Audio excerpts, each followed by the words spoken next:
Jessica Chavez, and we're at the Black Lives Matter protest here in Hermiston. And so I'm gonna be interviewing her about her thoughts on the Black Lives Matter. So my first question to you is, what do you think about All Lives Matter as a response of Black Lives Matter? I think it's really ignorant, and I think that it takes away from the fact that Black Lives Matter is focusing on the injustice towards black people. We know all lives matter, that's the point, but if all lives matter, then why are black people still treated with racism and systemic oppression? So I think all lives matter is a very ignorant response. If all lives matter, then why do people get so mad about Black Lives Matter? I don't think it's ignorant, and I don't agree. Okay. So do you agree with ACAB?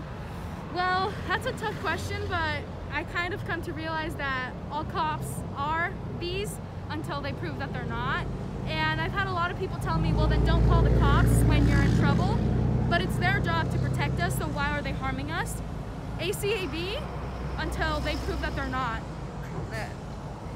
So what are your thoughts on the riots that begins as a result from police initiation?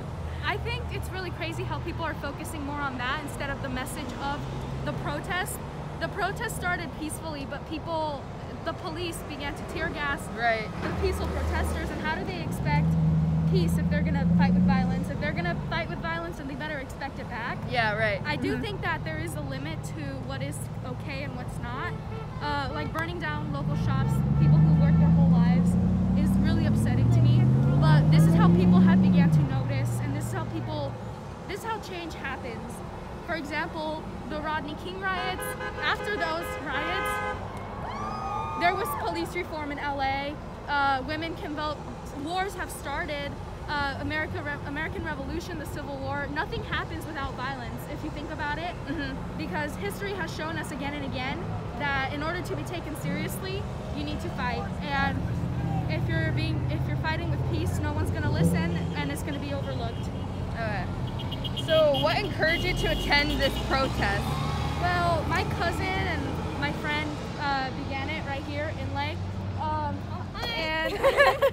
And I just think that the inequality between races is crazy. Even I can recognize that I'm privileged to be a brown person instead of a black person. And I think that's just something everyone needs to understand. This isn't about you, it's about them. And you're either with the oppressor or you're with the oppressed. And silence is betrayal, like Martin Luther King said. So basically just the fact that there's still so much racism and oppression, and there's no justice for all the lives that have been taken due to police brutality, it's just what encouraged me to come. And so many more people came than I thought were gonna come, so it really makes me happy that some people care, especially in this town. Okay. And you already probably answered this, but is justice more important than safety? Well, safety is really important, especially when it comes to these kinds of things, and that's why, especially if you're in bigger cities and you're in the middle of a riot and there's police, make sure you cover your eyes, your skin, your mouth, cover anything that can identify you.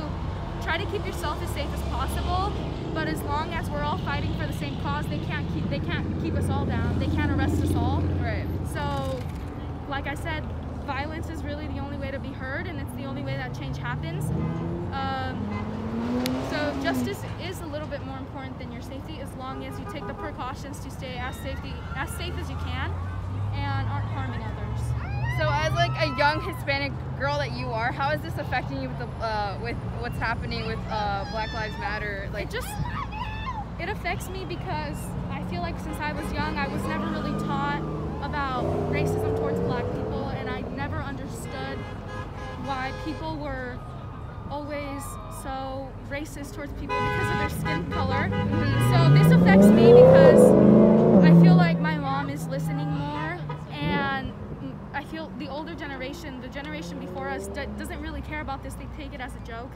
So I think that's really going to help in the future, and I'm going to make sure that my kids learn about this, and I'm going to make sure that they know that racism isn't okay and oppression is what leads to violence.